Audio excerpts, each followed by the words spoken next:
Hello and welcome to the Celtic Down Under podcast. I'm your host, Jarrod, and joining me tonight are Sean and Liam. How are you, Liam? I am all right. It's all good up here in Japan. Busy, but tomorrow's a bank holiday, so it's a day off, and I'm having a wee beer. You're beauty. How are you, Sean? Yeah, doing pretty well. I was off the face of the earth for the last week, away on a school camp in a place with no signal whatsoever. So that was came back to quite a lot of emails and notifications on that one. That'd be like going back to 1998 or something like that, wouldn't it? It was. It really was like that, yeah. It's actually worse. There was no phone or anything. Stone Ages. Fun times. Perfect. Yeah, and over here in Melbourne, there's never a dull moment. Let's just be honest here. As of tomorrow, we officially become the world's most locked down city for this whole pandemic in terms of amount of days in lockdown. So go Melbourne. On top of that, we had a 6 magnitude earthquake this morning. So great fun. So yes, let's get in there. So there we good to talk about Celtic and get stuck in. So just want to thank everyone for tuning in and having a listen. Please, if you haven't already done so, please subscribe via your podcast app. We really appreciate that. Seeing some good growth there. So we want to keep charting that way. So please do so. And thanks if you've already done so. Now, Liam's disappeared. So just you and me until we get Liam back into the room here. But we'll start off with the review of Celtic versus Betis in the Europa League. So Celtic 3, Betis 4. The starting lineup was Joe Hart goals, Juranovic at left back, Starfelt, Carter-Vickers and Ralston as your back line, Turnbull, Sorrow and Rogic in the midfield, Montgomery, Ayeti and Jota up front. Bench I won't even go into because, actually I will. It's one of the weakest benches I think I've seen at Celtic in a long time, especially in Europe. Barkas, Scales, McCarthy, Uragiri, Bain, Shaw, Murray, Henderson and Welsh. So I'll quickly chuck a couple of stats in. So it looked like, to me, I thought it was a pretty even game. Could have gone either way, and the score pretty much reflected that. 17 shots to 16 in their favour. We had 60% possession. We had almost 200 more passes. Fouls were pretty much spot on. Wasn't much in it. Same amount of offsides. We had more corners. What was your take on the game, Sean? Yeah, it was actually quite impressive in the sense that, you know, Betis have nailed their intentions to the mast. You know, they ran the flag up the flagpole. The final is in their home city. They've said this tournament is their priority for this year.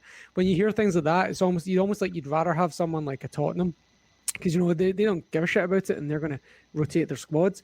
But when someone like Betis spends like 100 million euros in the summer and then publicly declares that the most important thing on their agenda is making the final of this tournament, and then you're going to play in their stadium on a hot night, like, you don't think you've got much of a chance. So in that sense, pretty positive in that regard. You know, we've gone there and we've given it a good crack. We've got the Angie ball that we're all expecting. Whether you agree with that or not, we got what we were promised. And some players put in some really good performances. Rogic stood out. Montgomery looked good. Like VAR helped us for a change. That was interesting. Normally those kind of things go against us. But yeah, it was the main negative was the defending was as weak as soft as a baby shit. Honestly, it was so soft. Like, all 4 of the goals were so weak. It makes you wonder, like, there's maybe some sort of model we can look at of teams closer to home where when they get a lead, they kind of park the bus and win the game. I don't know, just something to think about. Would you rather, when you go 1-0 or 2-0 up, just shut up shop and, you know, maybe, I don't know, why can't teams do that? Why can't, you know, you're talking about being an all-out attacking team. Why can't we be a team that's all-out attacking, but then when we go 2-0 up, tightens it up, like a Steve Clark team or David Martindale team, and then say they get one back and it's 2-1, then we can be more expansive again? I don't know. I don't understand that. Because we would just stayed open. Sorry? it's pragmatic football. It makes perfect sense to do that. But as we said early days with Ange, you'd rather go and, win a game 4-3 or lose a game 4-3 than play a 3-3 draw. So what's to kind of be expected? But yeah, back to what you were saying. Yeah, no, Europe's a free hit. That's the only thing I was going to say. Like, if you're going to do it, fine. At least it's not 7-1 like Rodgers used to dish up, yeah, that's the only thing I'll say on that side of it is it's a free hit in Europe. Yeah. What was your thoughts, Liam?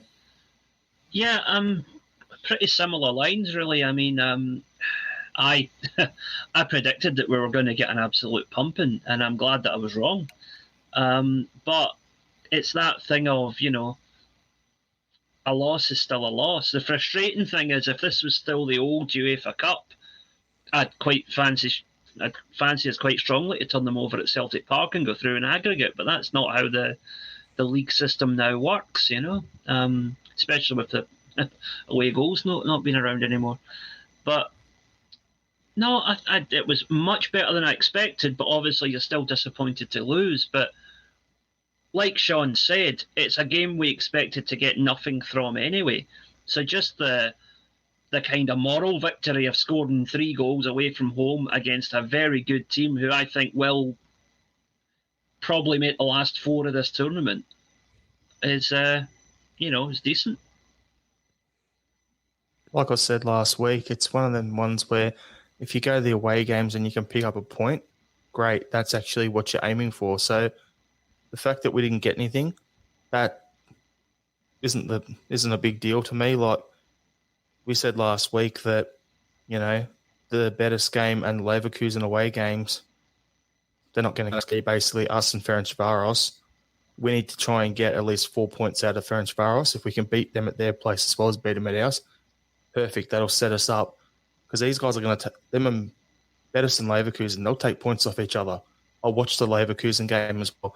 These guys, I reckon they'll probably split the points. Probably it's not going to be much. It's not going to be one team that dominates both of them. It's going to be close between the two. It might be a draw and 2 draws, or it could be a win each or whatever. But I don't really see either team getting the whole 6 points off each other there. So, yeah, it's going to be us and Ferencvaros. We've got to make sure we get the 6 points there, which will get us in the mix to potentially being second. If not, we're guaranteeing ourselves third and Conference League. Yeah, we were in that situation last year, and then we lost 6 points to Sparta Prague, So yeah. I don't know if we do so well in this position of targeting those 2 middle games, or we certainly didn't last year. So we need to see how it goes this year. Come on now, I'm going to say it. This is me being positive right now. Can we not compare it to last year? Please. This isn't directed at you as a fan base. Look at Twitter. It is fucking toxic with some of the shit over the last couple of days. And can we just look at it and go, this is a new team. We spoke about it a couple of pods ago. The guys who started against Rangers, there was 3 guys who sort of started our last league game last season. It's a whole new team. We're betting in. We're getting used to a new manager and a new league and a new country for him with a new team. Can we not compare now to 6 months ago? Well, you're talking about being a new team, but we're still getting the same shitty defending. So there is that. It took Ange 18 months to win the J League with Yokohama, right? It took him 18 months to do it. The sad thing is he won't get 18 months at Celtic, but that might be how much he's going to need. Well, if he did, then Sevco banked £40 million by winning the league this year, if that's the case. And that's the issue, Sean. That's what I was about to say, because he's not going to get that time, and he's always done it in his second year. When it was at South Melbourne, second year he won the league. Brisbane, second year he won the league. When he took over Australia, he had the World Cup a year, and his second year, it was 2015, he won the Asian Cup. He then second year, he won the league. Even when he spent that one season at Victory, the year after he left, the team he brought in went and won the league. His teams always do that. But you won't get that time because of that 40 million. Because that 40 million will allow Sevco to clear all their debts. And that'll there's a... Not that much. We always talk that they're going bankrupt and they're borrowing money and their share things are competitive. But if they bank that 40 million and get straight into the Champions League next year, they're out of debt. There's no issue there. There's a couple of things I'll say just to counter that, Jarrod. One, we are going to strengthen at Christmas time, right? Guaranteed. No matter how many points behind we are going to buy more players in January. That is a certainty, right? And we're going to get rid of the ones that don't work out, okay? And that's not going to happen at Rangers. Rangers were trying everything to flog Morelos, Kent, Kamara. Nobody took the bait. They're going to try the same. Beautiful was Patterson. Yeah. And they'll try the same again in January because they are skint.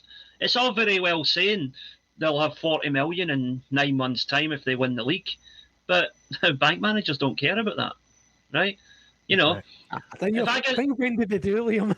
Well, not if you've looked at the history of Rangers accounts, you don't, right? Okay, if you're a smart man, you do not take any sort of IOU from that mob. Okay, right? You may as well just burning your money in a furnace. But no, my point is, if we can just stay in contention until January, right? If we are still 4, 5, even 6 points behind them come New Year, going in to play them at Celtic Park, I'm confident we can win the league from that position. Very confident. I agree with you. 100%. Like the 6-point margin is what I've been thinking about as well. We haven't even discussed this in our group chat or anything, but for me, yeah, come January, when Ange can bring in a few more players, hopefully we can move on people that don't have a future at the club and get some money in. Guys like, I'm gonna say it, Bitton, need him off the wage bill. He's not really contributing anything.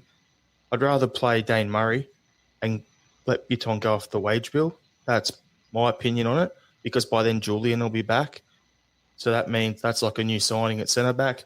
Good, see you later, Bitton. Thanks for your service. On you go. Free up some wages to then go and spend and get some guys in from Japan. Perfect. Like, that'll strengthen us. And then if they have to sell over across the city, okay, cool. They could weaken the same deal. We could overturn it. However, we talk about our board not wanting to speculate to accumulate, right? Rangers are gamblers. Let's be honest. Yeah. If they're sitting there going, go bank 4 million or 5 million or 10 million or whatever it is right now, but we can get a loan from somewhere else and push that off until the season where they've got a 40 million coming in, they're going to roll the dice. Jarrod's not going to let them sell players. And they're the sort of gamblers that would do that. I just think it's seriously debatable if they've got the finances to last till the end of the season unless they have a fire sale in January. No, they've been running on fumes for years. It doesn't matter. Like, as long as Douglas Park is going to keep writing a £1.5 million check every month, it's irrelevant. Like, what that's all. As soon as their shareholders, fans, whatever you want to call it, voted to allow the board to convert loans into shares, that was it. It was all bets were off at that point. It's just they can bypass financial fair play, and the owner can just write as many checks as he wants as long as they convert into shareholdings. That doesn't mitigate any financial fair play. It doesn't not mitigate. It doesn't contravene any financial fair play rules as long as it converts to shares. So as soon as that happens, that was it. It's basically just a Abramovich plaything for the Scottish version of Vladimir Romanov. The lunch. Yeah. Douglas Park Romanov. So I'll just bring it back now to the Betis game, Europa League. We're talking about Europa League, and then there was an issue across town in their Europa League game with BT Sports. Chris Sutton and Neil Lennon not being allowed into the stadium. So I'll throw that one to you, Sean, so you can give out a bit of an overview and tell us what you think on it. Oh, just if anyone missed it, what happened was Sutton and Lennon were due to come in for the BT Sports coverage. Because the Celtic game was kicking off earlier, they were going to set up in the studio at Ibrox before BT Sport covered the Sevco game at 8 o'clock local time with different pundits. They were going to have Sutton and Lennon cover the Celtic game in the earlier kickoff. Stuart Robertson, the Sevco managing director, I forget what his role is, but he's one of the people that run the show over there. He said, nah, can't come in. You're a security risk. And BT had to switch to a London studio and get Petrov in, which resulted in even more hilarity when Charlie Nicholas said that Petrov doesn't know anything about Celtic. The same Petrov that's been working Celtic TV for the last 6 months. Whereas I'd be surprised if Charlie Nicholas could tell you what jersey number any player in that Celtic team wears from his ivory tower in London. So anyway, Neil Lennon's now taking legal advice on loss of earnings. John Hurstons came out and said Celtic would never stoop so low. Sutton said it's embarrassing. Look, it is embarrassing. The only risk with Lennon and Sutton going into Ibrox is that Lennon might drink the bar dry and Sutton might score a goal. That is about the only thing. Like, security risk in my arse. It is embarrassing. Yeah. And it's becoming like, it's looking very Orwellian over at Mordor these days. I don't know if you agree, but the 25k to become a media member, the whole having your fans doing all the reports and excluding the... I get it, Celtic are bringing the fans media on board too, but to actually exclude the mainstream media, like charge them 25,000. I mean, people were giving Fergus McCann shit when he chucked the media out of the skybox at Celtic Park. When he moved the media down from the skybox to the main stand so he could charge corporate up there, people were giving him shit about that. And now Sevco are charging 25k just for a media to send one representative each game. I don't know what is going on over there. Oh, I know exactly what's going on. It's a mixture of delusion, arrogance, and notions of supremacy from never ever having their authority challenged in Scotland. But the difference is BT are not a Scottish company. They're not going to take any shit. So I think Sevco picked a fight with the wrong person here. I think they're going to end up in big trouble. They've still got issues with BBC. They've got issues with BT Sports now. Who's going to cover their games? Perfect thing with... I'll look at it on two or three different fronts here. You've got the issues they're going to have in terms of they've got the league thing with the sponsor that they refuse to do. So that's already one battle. They've got the BT Sports thing where they won't go and cover their games or anything from Ibrox or even on the road. And then you've got BT Sports. If they're covering it and they're not being get ground access that they're paying for, they're just not going to show their games. So then that last one where they're not going to get any of their games on TV, great. Because what sponsor's going to want to pay a certain amount because they're thinking, oh, we're with Rangers, they're going to be on TV every week. My brand's going to be seen everywhere. Do they not be on TV? Or who wants to sponsor around the pitch or anything like that? It's going to hurt them in their bank balance even further. So, yeah, they're just cutting off their nose to spite their face. Again, if you're a risk manager in the financial world, Rangers are an absolutely toxic business to get involved with. And I don't just mean toxic in the terms of their neo-Nazi supporters. I mean toxic and financially toxic, because no investment is guaranteed, because at any point they could just throw the toys at the pram and say, nah, that contract doesn't matter, we're not doing it. And also, if you think about the Daily Ranger smear campaign against the fan media, does that happen? If the Daily Record have access to Rangers media conferences, does that happen? No, of course it fucking doesn't. Those tweets have been out there for however many years, and then Daily Record are like, hold on, these guys are getting in for free, they're charging us 25k, how about we just run a front page story discrediting these guys? Oh, that's about 10 minutes worth of work, no problem, there you go. That reminds me, actually, I need to go on Twitter because back in maybe 10 years ago, I did put out a tweet saying that Rangers were a bunch of monosyllabic, bigoted scum. And I just want to reiterate that I still believe that. It should be no surprise that their fan media are bigots and sectarian and racist. Like, it shouldn't be a surprise. Like, if you go into Ibrox and just touch one person in the shoulder, it's going to be there's a very good chance it's going to be a sectarian or bigot. It's easier to find a bigot in Ibrox than it is to catch an STI at university. Like, it's really that easy. All right, so we'll just leave that there then, because that's a good. But yeah, that's the Hun bashing of the episode. So we'll leave that there. But we've not even started the Hun bashing, son. Come on. Depending on how much time, we can come back to it later on. All right. Yeah, so other games to talk about. Yeah. We'll jump into this other game. I don't know how much time you want to put into it, but Celtic 0, Livingston 1. Starting lineup: Joe Hart in goals. Bolingoli back in the team at left back. Welsh, Carter Vickers, Juranovic at right back. Turnbull, McCarthy, Rogic in the midfield. Jota, Budjetti, and Abada up front. Bench: Scales, Bitton, Sorrow, Johnson, Bain, Montgomery, Ralston. Now, I said a while back that this was the game in our first 6 or 7 league games that I was most worried about. Not going to Ibrox, Livingston, plastic pitch. We just don't seem like we can win there. And it's not just us, because Rangers tend to have problems on that plastic pitch as well there. So I'm just going to go my first little tangent here. There's 11. You need an 11-1 voting thing to make a rule change in the Premier League. There's 11 teams with grass pitches. There's one that doesn't. Bandy together, vote this shit out, please, for the love of God. Yep. Get rid of plastic pitches. This is the chance to do it while Hamilton's not in the league, or Killy's not in the league. You've only got the one. Do it now.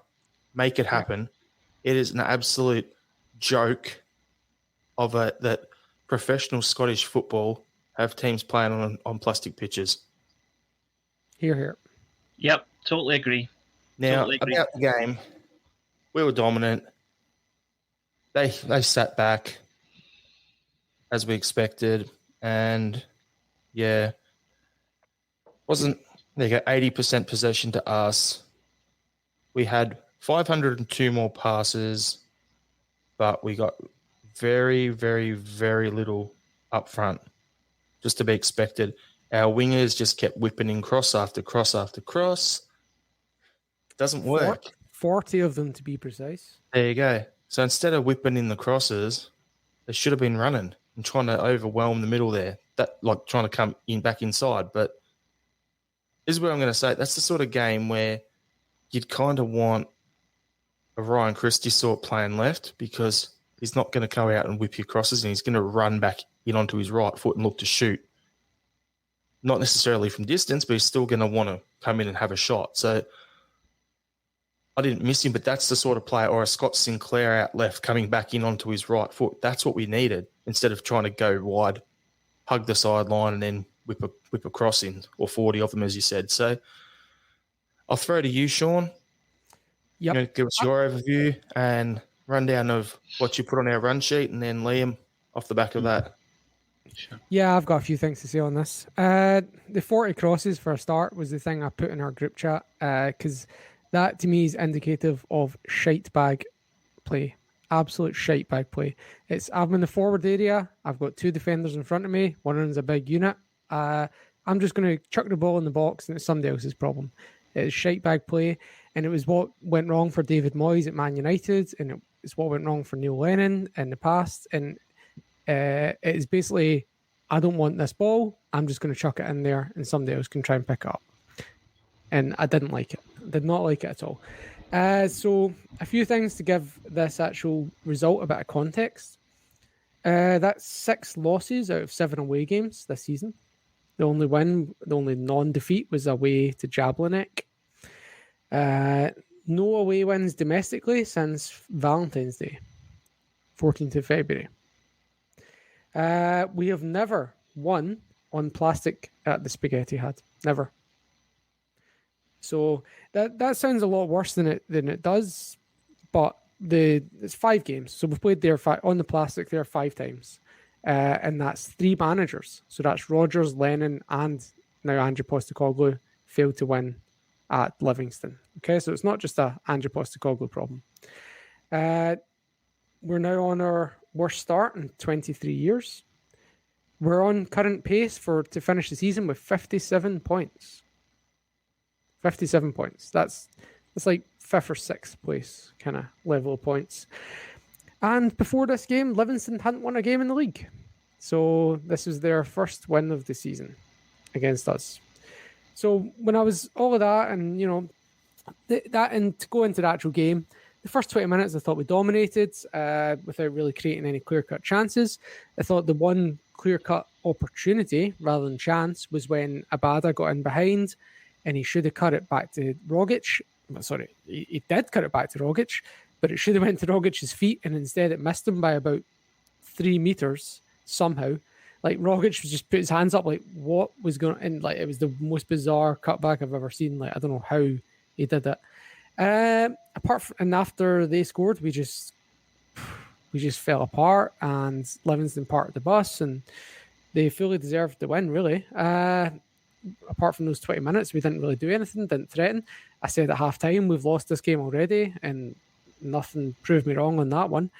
The only mitigating factor is all the injuries we had. We had, where's my list here? Julian, Starfelt, Taylor, McGregor, Forrest, and Kyogo, all starters out. Not fit players, Ralston, Scales, Giacomakis, and Mikey Johnston. So there's 11 players straight away that are just not contributing in some way. And one thing that actually occurred to me before the game, during the game, and after the game is, as you said yourself, Jarrod, even Sevco struggled there. Like every team struggles on that pitch. What do other managers? I'm not going to say what do good managers. What do other managers do to deal with this?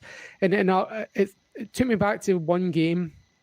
I don't remember which year, where we were away to Tynecastle, and it was a Gordon Strachan game. And you're looking at the starting 11 before the game, and like, why the flip is Jiri Jarosik playing left mid? This guy's not played a game in like 6 weeks, and Strachan's just dropped him in at left mid here. What is going on? And look, we go out and we win the game 1-0. And at the end of the day, if you're talking about those 40 hopeful whipping the ball into the box or just having to go long in a pressure situation or playing in a tight pitch, you just need or somebody to stand up to a physical battle, whatever. It works. It's not beautiful. We don't like it. Martin O'Neill used to rely on Bobo Balde scoring a header from a set piece to win these games 1-0. These managers know that playing Ange ball is not going to work in this kind of environment. You need to go Strachan ball. You need to go O'Neill ball. Like that, pragmatic managers know. And I don't see Postecoglou taking the team there. Even if he signs, like you're talking about, Liam, if he gets all these players in January and we go there in February or March, I still don't see us winning. Well, even on that, Sean, I actually agree with you because I don't like some of the stuff was said online as if Kyogo was there, the crosses wouldn't have made a difference. They've got a row of 4 and a row of 5 across the penalty box. Kyogo's only 5'6" or something like that, or 5'7".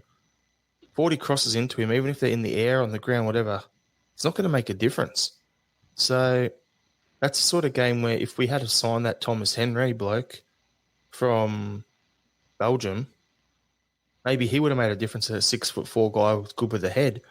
But at the same time, you're saying about Jiri Jarosik, well, that's the sort of game there where I would have liked to have seen Liam Shaw, a 6'2", 6'3" midfielder who will give you that bit more size and physicality, but can also go forward on a corner and hopefully get his head on the ball. Like, that's the sort of game where you'd want to play him. Yeah, in the past when we beat Livingston away, it's been with Venegar of Hesselink, with Sutton, with Hartson, with these sort of players. It's not with fucking Ziravsky or McDonald, like you have to.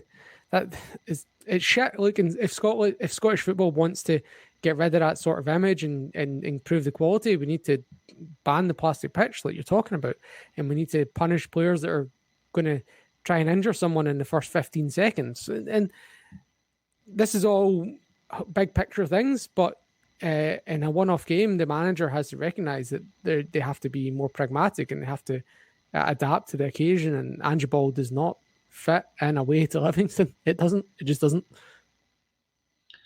No, I mean the thing is that I've been trying to think of like positives to take from this, and I really do just wonder if there's a mental block about that place now.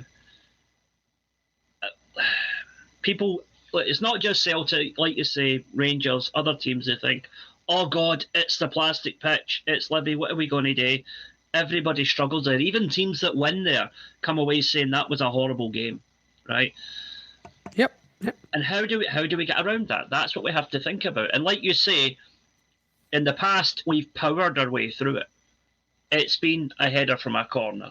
It's been brute strength up front. And those are things we just don't have at the moment. I think maybe Ange brought McCarthy into the midfield at the weekend with a view to him being that midfield hard man authority figure. But he was just completely ineffective. I don't know if he's just not fit yet or if he's just pish. I really don't know, because he's not a guy who I particularly rated before he came to Celtic anyway. And I don't know about him. I really don't. I think it's good that we tried giving Bolingoli a game, and now we can see that he's not what we want.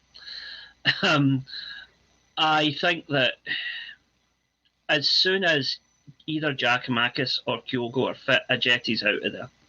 Right? He scored a couple of goals last week, but he did nothing for practically 80 minutes of that game, and he did very little at the Livingston game either. You know, it's frustrating to watch. It really is, because you know that we are better than these teams, but we just can't break them like we should. You know, it's all this neat interplay, lots of close control, but absolutely no penetration. I think you're actually being a bit harsh on. I mean, Ajeti didn't see much service. Look, when Sorrell came on and put that one through ball to him, and he took an amazing touch, and that was actually our only good chance of the game, really, where Strijek gets down and turns that Ajeti shot around the post. So I think you're maybe being a bit harsh on him. And same with Bolingoli. As much as I hate the guy, like he was, like Joe Hart and Carter Vickers were the only ones to get pass marks, and Bolingoli might have been the next in line for me to get a kind of passable performance out of the player. Yeah, I mean, I'm not saying he was good. I'm just saying he was probably the next one up. Sorry, go ahead, Jarrod. How Bolingoli, like, thing with him is he hasn't played in how long, and he did enough, in my opinion, that, well, the options you've got are Taylor, who's injured, you've got Monty, or you've got Bolingoli. Monty's not going to be able to play all the games. So Bolingoli, I said early days when we were linked with Ange, he's the sort of player that would work in any Ange team that he's coached over the last 20-odd years. So maybe he's got to get that rustiness out of his game on the weekend, and we'll see how he goes in his next game before I pass a mark on him. But saw a couple of belter tweets about him, by the way. Like, why is everyone so mad? Anything he did was went away because he was horny. Stuff like that. And I'm like, okay, I get you, but come on, man. But what were you going to say, Liam, before that? No, I was just going to say I read one of those as well. Who else hasn't committed a crime for their whole, but look, Me, I haven't. What are you talking about? Most of when we're horny, go on Twitter, not a fucking airplane. Do you know what I mean? Like, that's the thing. Tinder, sorry, not Twitter. Tinder. Yeah. Well, maybe I've led a slightly more interesting life than you guys have. I don't know. Anyway. No comment. Continue. No, getting back to what I was saying, I just think that when you come into the team and you're only in there because of injuries, right? Like, Bolingoli is only there because Taylor's injured, right? Ajeti is only there because Kyogo's injured. McCarthy's only there because Kalmak is injured. You've got to do something special to make the boss think, wait a minute, once my main man is fit, I've got a decision to make here. Whereas right now, tomorrow, if Ange was told those 3 players were fit again, the other 3 are out on their arse, no question. So basically you're saying you've got to do a Ryan Christie at, what was it, against Hearts to basically lock your spot in if you're coming in that situation. Yep, because a team the size of Celtic, you're not going to get many chances, and when you get them, you have to take them. So here's a question for you, Liam, relating to Ange Ball. How many games do Yokohama Marinos play in a year? Like, are they expecting to play like 63 games like Celtic do? Like, I guess what I'm saying is Ange Ball going to work if you're playing a game every 3 days, whereas Marinos usually play every week and maybe once a month midweek. I don't know. Like, it's maybe one in every 4 or 5 is a midweek game. So this is new to him unless he gets a much deeper squad. Yeah. So it's similar to the A-League where it's 1 game a week plus the occasional midweek game. Yeah, because even the cup games in Japan, it's all condensed into like sort of November, December at the end of the season. Yeah. A-League, you're lucky to get 30 games in a year. I don't know about Japan, but that's what it is here. Well, the league season is, I believe, either 32 or 34 games. And then if you get to the cup final, that's another 6 games maybe. So say a 40-game season. At most. Yeah. If you're successful. That's if you win everything, yeah. Whereas if you're successful at Celtic, you're at 63 games. You look at the A-League and it's 27 games or 30 games during the season actually now. Plus finals is another 3, says 33. Plus you go all the way to the FFA Cup final. There's another 4. So there you go. You're looking at, or 5. So you're looking at about 36 to 38 games. Plus any Asian Champions League games on top of that. So you're looking at about 40 odd, yeah. So it's about the same.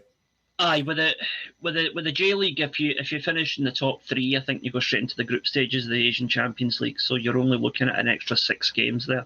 Yeah. Plus last 8, last 4, and hopefully final. Well, this is pretty short of Scotland. There you go. And an auspicious start for Ange Postecoglou's what's the word? Ethos. An auspicious start for his ethos, in that he doesn't actually have his sports science team in yet to support him doing this. The word he always comes out with is intensity and pressing and things like that. Well, yes, great. 40 games in a year, fine. You've now got 60 games in a year, Ange. Players playing 50% more games. You're going to have to work that out. You need your sports science team in. You're going to have to start making subs before 74 minutes. You're going to have to get a deeper squad. You're going to have to rotate more. He's going to have to look at this. He's going to have to learn how to adapt to this. And hey, Sean, I'm going to jump in there because we signed a sports science guy. I was just going to say that we brought somebody in yesterday. Hi. Wow, I mean, from Morton, of all clubs, but where? Sorry, he was at Morton. But before that, No. Here's the thing, right? Here's the thing about that. Sorry to interrupt you, Jarrod. That's Daily Record pish, right? This guy worked for Tottenham Hotspur for 10 years. Yeah, I know. In the sports science department. And yet, the Daily Record headline was former Morton coach joins Celtic's backroom staff. Okay. So is it Joe Hart's pal? Is that what we're saying? Yeah, probably. No, apparently the guy's credentials are actually pretty good from what I've read of him. He focuses on strength and conditioning, which is what we need. So I'm just suspicious of these jobs for the boys things where like he's friends with Joe Hart and Cameron Carter-Vickers. So they put a word in for him and then Dermot Desmond's like, yeah, sure, that'll do. Well, if we can get our fitness levels up to the fitness levels of Spurs, I won't be complaining, you know. Yeah, it can't be any worse than the empty chair we currently have. Right. Yeah. So Anton McElhone or Elhone, however you say it. McElhone, I think it is. McElhone, there you go. I can't say it. There you go. Yeah. Yep. You can see it. You can see it at you'll see it at Celtic game this weekend. You'll see all the fucking empty chairs around the players in the stand. That is our background team sitting in amongst those players in the social spaces. We've just got empty chairs, nothing. Like, we've got in the background right now is Strackens and Desmonds coming out of our nuts. Nobody else. We need so many more bodies in the background and a few more in the foreground. It is so underpopulated for what we want to do. So, a bit of background info on McAlone. So, he previously worked for Tottenham Hotspur, close on a decade as academy and first-team fitness coach before becoming assistant manager at New England Revolution in the MLS in January 2018. He also had a stint with Bradford City, with Hopkin, whoever that guy is, prior to the pair working together at Capillo. So he was at Morton, but he's done all the runs on the board before that. Wait, so he was at Morton most recently? Yep. Interesting. Well, it's probably just that he's come back to the UK from the States and he's looking for something to do while he finds a real job. Yeah, exactly. That's what I think too. So hopefully there's no different Greenock listening. Well, I don't know. Have they discovered radio waves yet? Anyway, sorry. Everyone, at Liam, was it 6783 on Twitter? Get at him in the comments. Well, I'm sorry. I went to Capello once. It was pissing down with rain. It was a shit game, even though Celtic won. And I hope I never see that miserable fucking backwater of a place ever again. But no disrespect. Anyway, so player moving focus. Swiftly on. We quickly touched on him before, so we spoke about Bolingoli, but you had James McCarthy on the list, and the rumours that are coming out that he's struggling with the physicality and the fitness demands that Ange is requiring of his midfield players. What do you boys think of that? So the whole James McCarthy COVID thing was a really obvious plant where James McCarthy's like tells Paki Bonner to leak to them. You know what I mean? Like, Paki Bonner is not going to divulge someone's medical information on BBC unless they tell him to explicitly. So it was a really obvious plant. And it's him buying himself some time, which is fine. Buy yourself some time if you know that's a level of self-awareness. I'm aware I'm not fit. I'm going to try and buy myself some time here. But he needs to get his shit together because he was shit at the weekend. And one of the Celtic TV commentators was saying like, oh, he won't be used to playing on a plastic pitch from the Premier League. They did not play over 100 games on a plastic pitch for Hamilton, something like that. So there's no excuse for that. He is well short. His fitness is off. His touch is off. He looks pish. But the guy has a lot of pedigree. I think we should give him time. Even if the COVID thing is an obvious plant, he needs to get his shit together. But there's no questioning that he has the ability. And we've seen it in the past. Players in their mid-30s, like Stephen Davis over at Sevco just now, Lubo Moravcik for us in the past, Paul Lambert. You don't lose your ability, you lose your legs, you know. The ability, the touch is always there. You just need to kind of keep the rest of your shit in line to keep to use that, you know.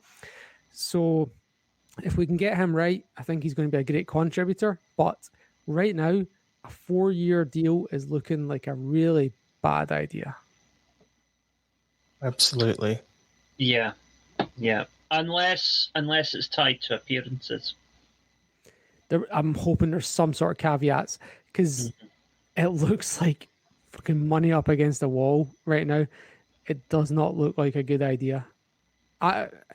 Maybe there's a get out. Maybe there's 60% of his salary is appearance based. I don't know, but maybe he's on £5,000 a week. I really don't know the details, but no, it doesn't look good. It's just I know that we have a clause like that with Joe Hart, so I'm hoping that we've got something similar with McCarthy. Yeah. Well, whatever Joe Hart's clause is, he deserves to trigger it. Aye. He's been Aye. I mean, I don't know for certain, but from what I've heard from different people, it's that his basic salary is quite low compared to some of the other players, but he gets a significant clean sheet bonus. So that was kind of how, he put that idea to Celtic and said, look, let me show you what I can do. Interesting. Basically double my money every time I keep a clean sheet. So So you didn't get paid this week, is what you're saying? Well, He got paid his basic rate, which is still more than enough for any of us, but probably not what he was explains expecting. why he's not just screaming at his defenders if they make a mistake and it's like, blah, he's having a crack at him. Yeah, you just cost me 10 grand, you 10 grand or something. Fuck you, Stephen Welsh. Fuck you. That's it. I'm taking half of that from your fund. You owe me the money. Hand it over. Brilliant. And then you had another player there you wanted to mention, Sean, about Liel Abada. Yeah. I feel like, I don't know. I kind of want to know what you guys think, because I'm really not sure how to feel. Like, he shows some real flashes, but then he's really determined to cut in and shoot with his left foot despite being a right-footed player. And I'm kind of weird about what's going on with that. And I also kind of feel like it's a bit deceptive that is he still 19 or is he 20 now? Yeah, I can't remember. As I say, he's 19. That's my answer. Yeah. But he looks like an adult. Do you know what I mean? He looks older. It's kind of like Josh Tracy at Fremantle. Like, he looks like he's in his 20s. And I don't know if that's kind of making us judge him like someone that's 23, 24 when he's actually still a developing player, mentally, if not physically, because he really does look physically developed beyond his years. I don't know. What do you guys think about Abada? My view on Abada is I rate him. I think he's a good quality player. Yes, he's struggling a bit, but as I said, he's 19. He's developing. Physically, he may look up to it, but mentally, it's how's he going playing so many games compared to what he was doing back in Israel? And how's he learning and developing and being coached so that when they take away your right foot, you got your left foot? How can you get back to your right foot, or how can you, when to pass, when to release, when to cross, all that sort of stuff under the pressure and under the microscope of Glasgow? I think we just need to, I'll look at it and go, he's pretty much, a year older than Karamoko. So, is that right? Yeah, Karamoko's 18. Mikey Johnston is 22, for context. There you go. So, and Abada looks more masculine and everything, and built and everything, more filled out than Mikey does. But, yeah, I think we just got to keep reminding ourselves, he's 19, he's going to make mistakes like Paddy Roberts when he came in his first season. Yeah, he hit the ground running, but he didn't play absolute blinders and make the right decision every single time he got the ball. So, got to give him a bit of time. I'm going to say something a bit weird here, but I actually think Abada's form in the first few games of the season has actually worked against him.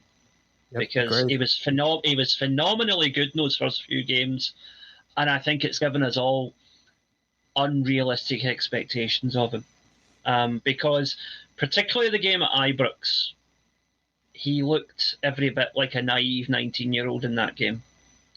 I mean, there was quite, a lot of players didn't live up to their billing that day, but he, to me, especially stood out as somebody who just, be it for mental reasons or just being the awe of the occasion or the fact there was none of our supporters there to get behind him, he seemed rattled. He looked like a deer in headlights, Liam. Yeah, exactly it. And that is something that you can only work on with maturity and with growth and with further development. And for a 19-year-old, he still has a lot of time to develop and to work all that out of his game. And I hope he's going to be especially fired up next time we play them to go out and prove a point. Hat-trick, called it early. Yeah, he's 18 months older than Karamoko. There you go. So he's turning 20 in 2 weeks, Abada. Right. And he's younger than Stephen Welsh, younger than Mikey Johnston. Yeah, younger than players that are just breaking in from our youth team. So realistically, he's probably our third or fourth youngest in the squad. The first team squad, aye, yeah. Yeah. Well, I think the only younger ones would be Karamoko and Dane Murray. Is there anyone else? Yeah. Or Montgomery. Actually, I don't know how old. Montgomery. Yeah, that's where I thought he'd be around there. Adam Montgomery's about 18, isn't he? Yeah. Aye, because they made the point during the Betis game the other night that boy playing for Betis was more than 20 years older than him. Montgomery is 19. He's older than Karamoko.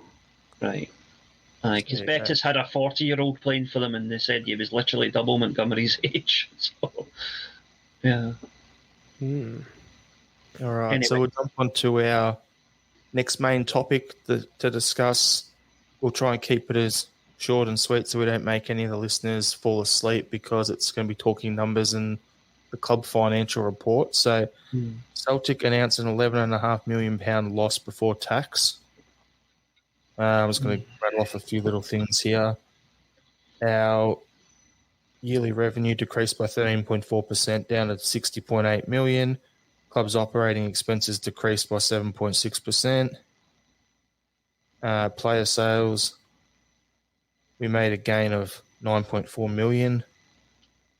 Anything, there you go, Hoops, we spent 13.5 million on new signings.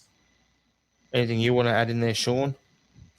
Nah, no, I sent it just for the sake of it. Like, the headline is 11.5 million loss. We're down on player trading. Income has decreased by 10 million. Like, it's nothing really a surprise. You kind of still hope that it's going to be better, but when it comes out, you're kind of, well, it makes sense. So there's nothing really drastic there. It doesn't include fees for Christie, Edward, or Ayer. So that almost ties in with the 10 million that we had spare from player trading this summer. You know, that kind of balances out in that sense. But we'll see how it's always one of those things, like the results come out so far after it happens that you're kind of, you know, you're adding on post balance figures to rationalize whatever you want to believe. You know, it's so hard to track it, really. There's just a couple of things about it that don't make sense to me, and I think it's just the way I think it's more down to poor reporting than anything Celtic might or might not have done. But first of all, how can you have such a drastic drop in income when, even though there was no games, you still had the same season ticket revenue? No, nobody's buying pies. Aye, but here's the thing then. There's no staff either. Doesn't matter, you make profit even when you're staffing. No, but you don't buy pies if you've got an empty stadium. So it's a zero. No, pies, it's not a net zero. Do you know what I mean? Like, pies don't cover the cost of the staff, is what I'm saying. No, but that's what I'm saying. The staff are all agency. They just wouldn't use them. My dad ran the catering operation at Celtic for about 10 years. It was all agency staff. Yeah, I worked as agency. Right. But there's some permanent staff as well. Aye, but you're talking, probably 50 grand or something at most. Right? You're not talking about a big... that's not 11 million quid there, you know? No, I'm not... No, you're missing my point. My point I'm saying is they're missing out on the profit they would get. Like, on top of what their expenses would be, there'd be, say, if they're making 50 cents a pie, every game you're selling 10,000 of them per home game. But that's my point, though. The report, as I read it, didn't make that distinction. Yeah, no, it didn't. It just said Celtic lose 11.5 million. When what it actually probably meant was we made 11.5 million less than we made in a fully functional season. Well, the first thing they said to mitigate, to explain themselves, was player trading. That was the first reason they gave. So the first, when you read it in order, the first thing they say after the 13 point whatever % decrease, the first thing they say is player trading. That's the first reason they give. The other thing I'll throw in there, Liam, for you is it doesn't get factored in to player trading, but it would be is loan fees. Yeah, and we would have had plenty of those last season. Yeah. You look at how many we had on loan. We would have had 2 million for Duffy. You would have had to pay Everton something for having Kenny. You would have had to pay AC Milan we would have had loan fee to them for Laxalt. Those don't really count as player trading because they're not in and out. They're just an expense. So you would have had that, plus, as Sean's saying, the lack of profit on the pies or whatever you'd normally make there, plus the corporate facilities where if you'd sell a normal ticket is 20 quid or whatever, but you're selling a corporate package for 100, then there's going to be that profit there as well you're not making. So, right. I mean, that I'll give you that. That is where they would lose quite a bit of money because we sell 8,000 tickets for every game. Aye, everybody last season just had a standard season ticket, even your corporate customers. So a guy that you might have been getting 10 grand off of him for a box, you're only getting 500 quid for his season ticket last season.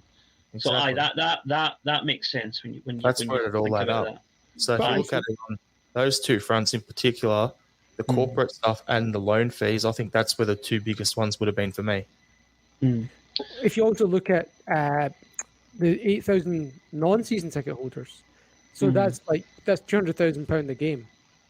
If you assume it's 25, it's probably more than £25. But if you factor in some kids tickets, so that in 28 games a year, that adds up to like 5.6 million straight away, just from not being able to sell match day tickets above season tickets. Right. Okay. And also, the other thing I was thinking of, we actually, if you read the report, we've actually increased our retail. With the Adidas deal coming on, we've actually the retail income had actually increased from whatever it was 10 to 15. So we actually, I mean, I've got another thing going as well. It just popped in on my head.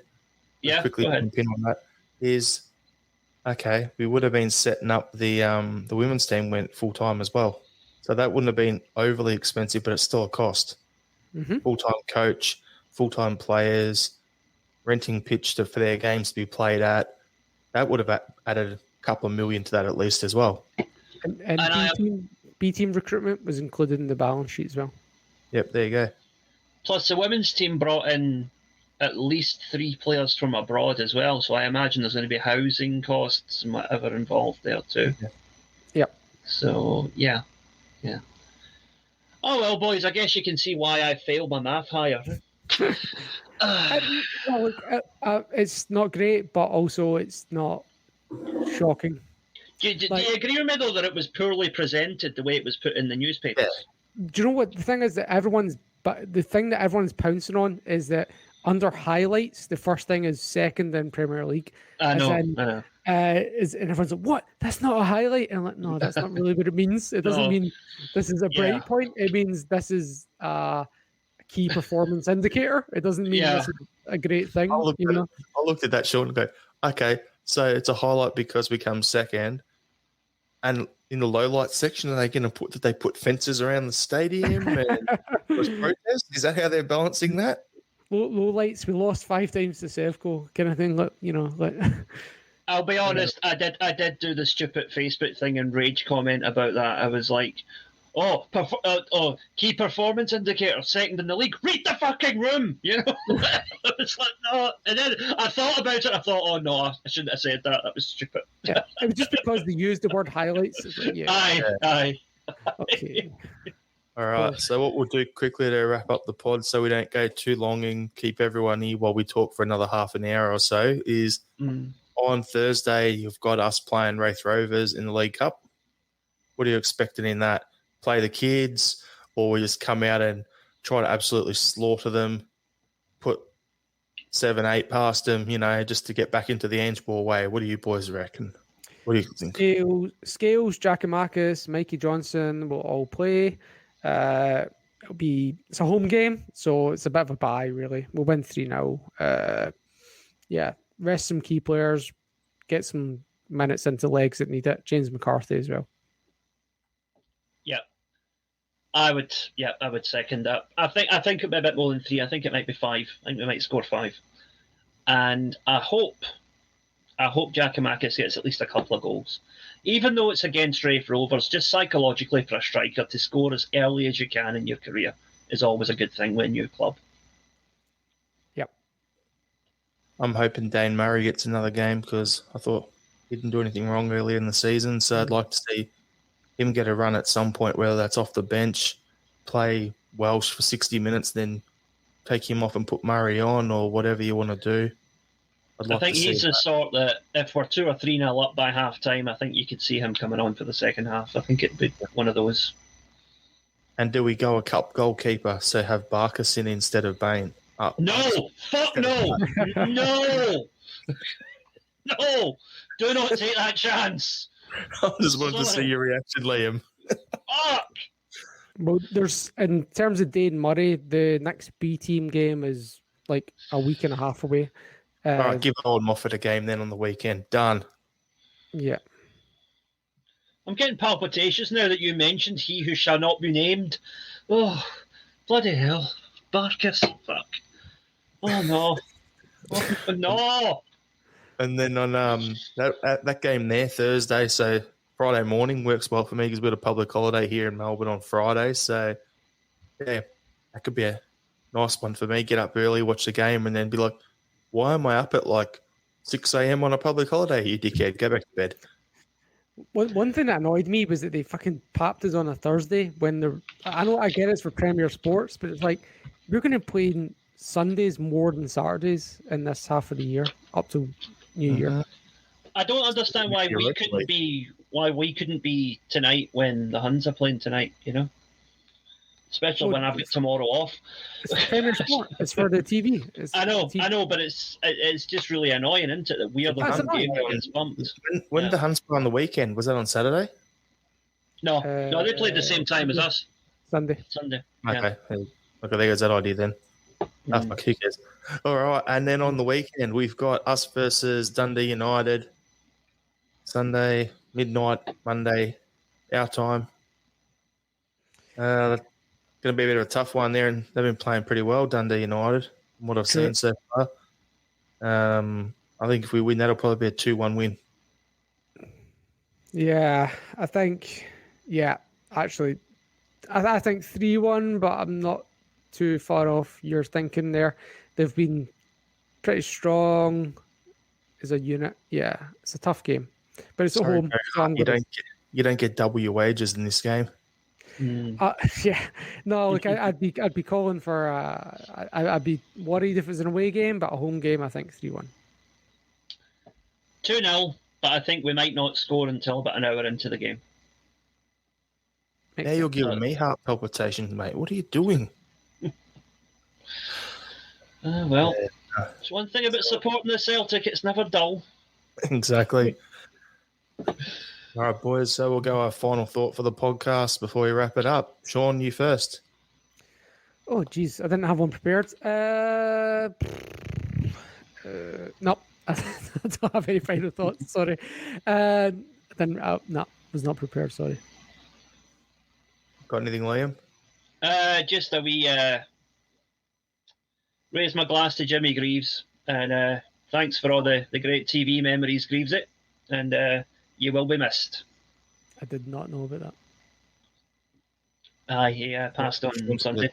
Sean's got a tear down his face now, everyone. My final thoughts are, if you're from Melbourne, stay the fuck home, please.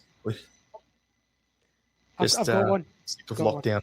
Come on now. Over to you, Sean. I've got a more positive one to finish on. Happy 50th birthday, Henrik Larsson. Yeah.